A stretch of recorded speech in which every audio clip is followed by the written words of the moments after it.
Our third lesson this morning comes from 2 Corinthians chapter 9, verses 6 through 15, which can be found on pages 183 and 184 in your pew Bibles. This passage is a part of the passage that our stewardship committee chose for our stewardship campaign this year, growing our faith and our community. Let us listen for the voice of God. The point is this: the one who sows sparingly will also reap sparingly, and the one who sows bountifully will also reap bountifully. Each of you must give as you have made up your mind, not reluctantly or under compulsion, for God loves a cheerful giver. And God is able to provide you with every blessing and abundance, so that by always having enough of everything, you may share abundantly in every good work. As it is written, He scatters abroad, He gives to the poor, His righteousness endures forever. God, who supplies seed to the sower and bread for food, will supply and multiply your seed for sowing and increase the harvest of your righteousness. You will be enriched in every way for your great generosity, which will produce thanksgiving to God through us. For the rendering of this ministry not only supplies the needs of the saints, but also overflows with many thanksgivings to God.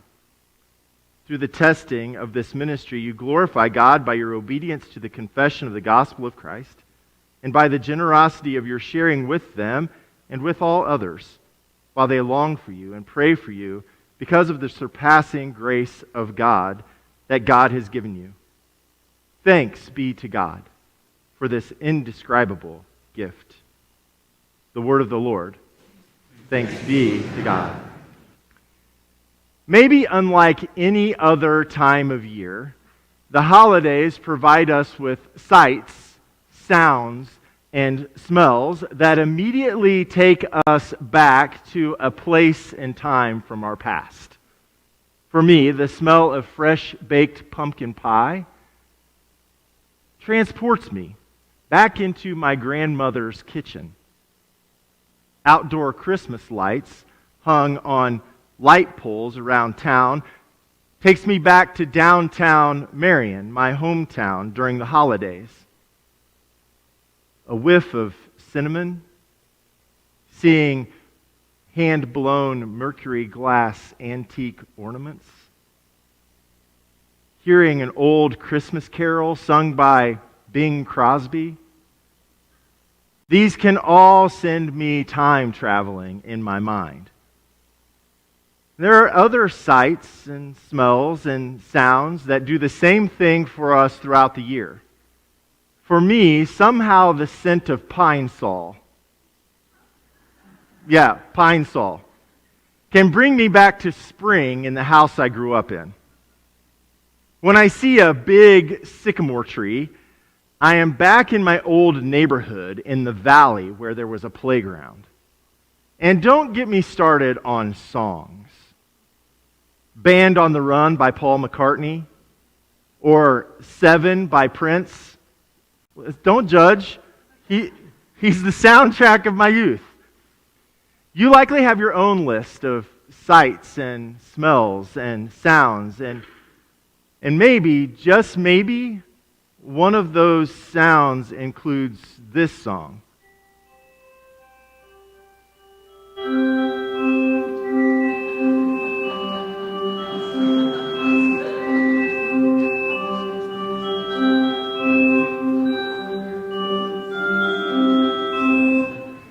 And everybody knows when you hear that song in the distance what's about to happen. The ice cream truck is coming.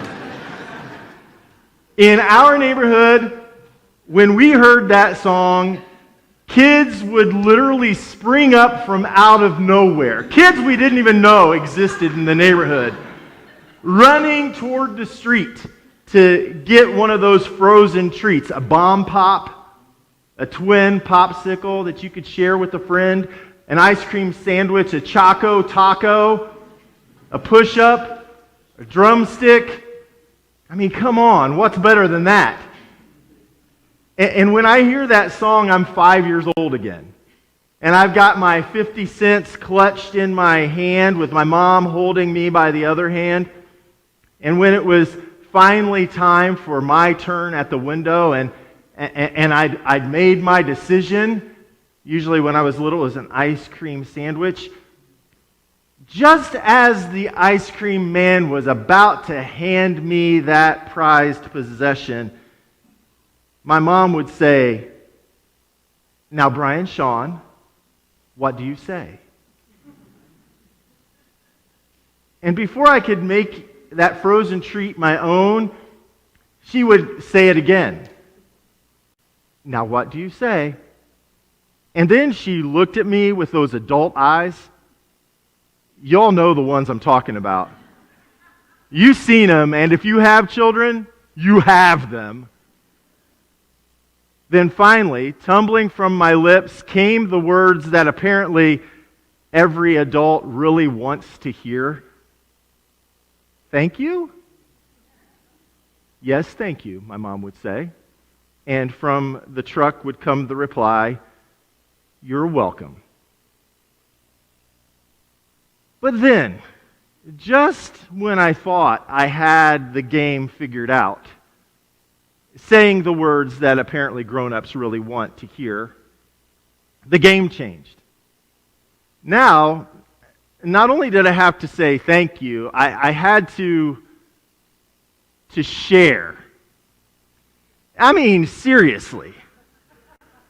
Are you kidding me? I asked for this ice cream sandwich because I wanted the ice cream sandwich, and I not only have to say thank you to receive it, but now I have to share it with my sister? She can get her own ice cream sandwich. Friends, when we were kids, the adults, they tricked us. We were duped. Because sharing doesn't come naturally, and neither does saying thank you. We're kind of selfish by nature.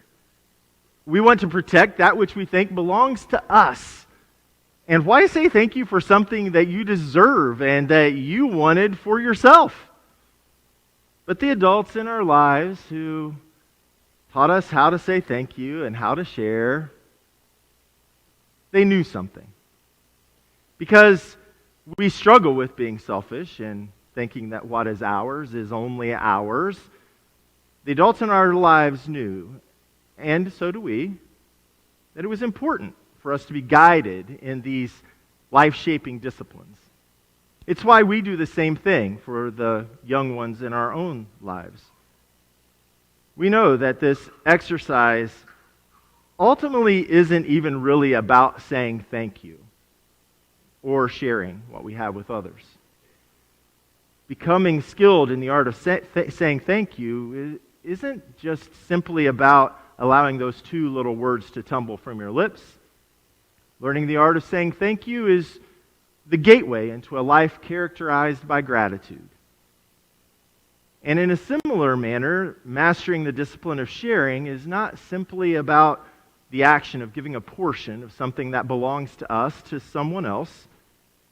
Learning how to share, no matter how difficult it may have been at the beginning, or even now, frankly, is really about generosity. So these disciplined practices are what the Apostle Paul addresses to his beloved community in Corinth.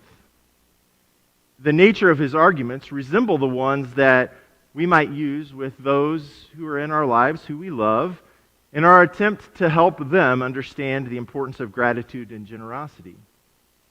In our epistle lesson this morning, Paul is right in the middle of his argument, his appeal to the Corinthian Christians to take part in an offering that was being collected for the church in Jerusalem. There were many reasons why this offering was being taken. The followers of the way in Jerusalem were under incredible economic stress and social stress. And there was also the sense that because the faith began in Jerusalem, the people in other small Christian communities and other cities in the Mediterranean world should express their devotion to the faith by giving to the church, out of which they all grew. Paul reminded the church in Corinth that without the church in Jerusalem, the message of the gospel would have never reached them. Such an offering was also agreed upon when Paul and Barnabas were in Jerusalem in order to discuss with the apostles and the church leaders their reason for bringing the gospel to the Gentile world. This gift, this offering, was seen as a type of generalized reciprocity from the Gentile church to the church in Jerusalem, a thanksgiving of sorts. In the setting of the first century in the Greco-Roman world, there was a deeply ingrained patron-client, benefactor-recipient social structure, and Paul's request for the Corinthian group to participate in this offering grows out of those societal structures. But even though all of this is true, all of that social setting, there was something else. The most compelling reason Paul encourages the members of the church in wealthy Corinth to give was as a response to the overabundance of God's grace that they had experienced. This is where it all began for Paul. And in the end, there's no other reason for them to even entertain joining their gifts with the gifts of the other churches throughout the region. This is also where Reformed Protestant theology begins. It is God who has acted first. Everything else grows out of this understanding. Everything else is response. There's nothing anyone can do to earn God's activity, God's blessing, God's grace. Just is. And this grace, this ultimate and unmerited gift of God, should move all toward gratitude. In fact, gratitude should be the first fruit of the grace that we have received. This gratitude is the backdrop of Paul's argument, and this type of gratitude isn't simply a polite verbal response saying, thank you.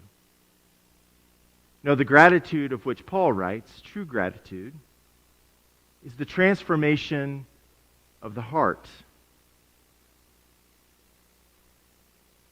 And Paul doesn't stop there.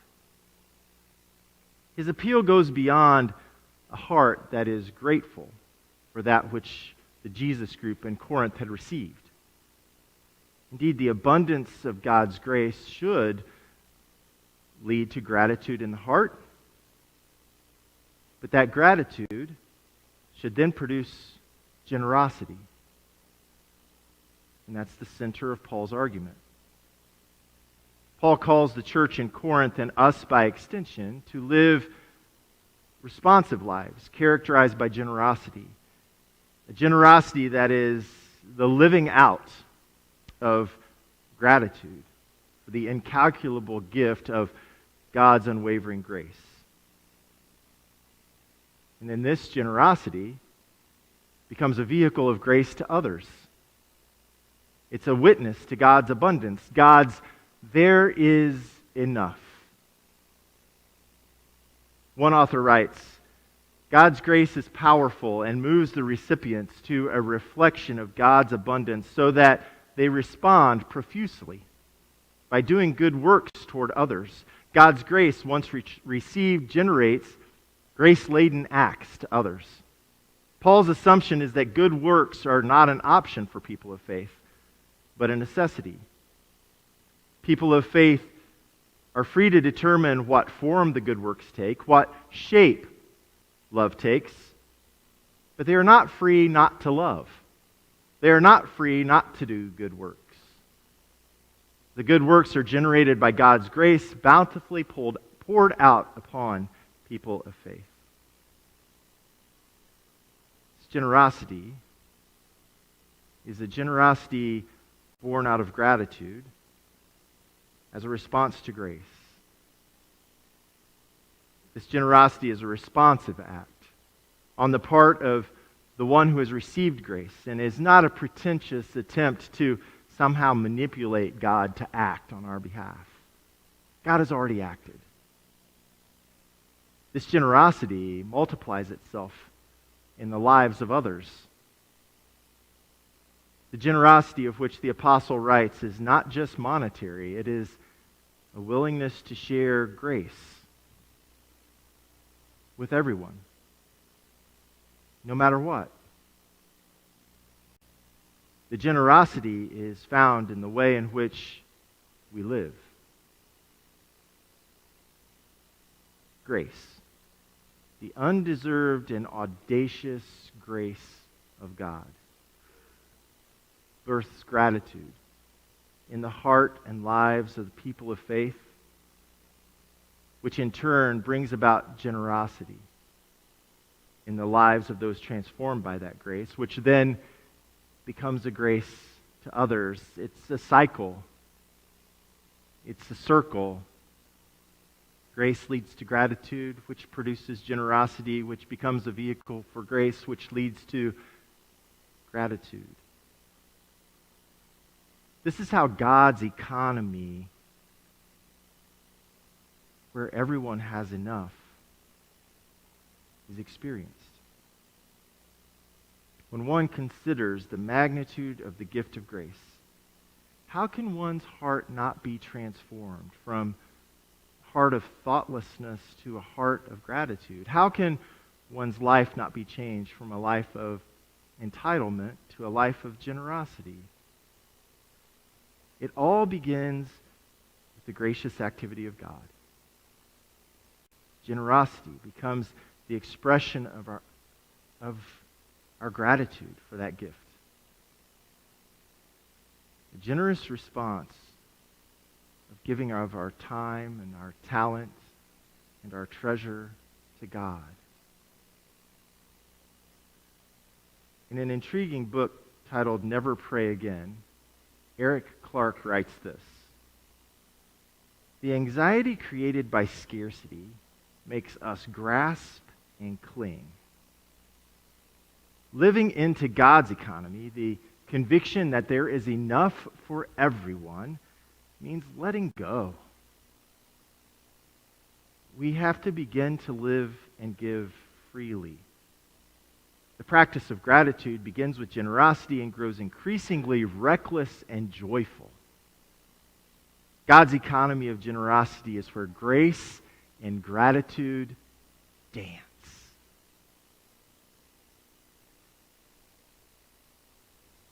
We've all been called to a life of gratitude and generosity as our thankful response to God's lavish abundance. This is an in spite of and a because of way of life. In spite of circumstance, we respond. Because of grace, we respond. So friends, may we be overwhelmed by the realization of God's overabundant grace. And may we respond with heartfelt gratitude through our radical generosity, that all may experience the more than enough of God's love. May we live a life that is characterized by generosity. May the way we live, the way we give, be a never-ending dance of grace, gratitude, and generosity. To God be the glory. Amen.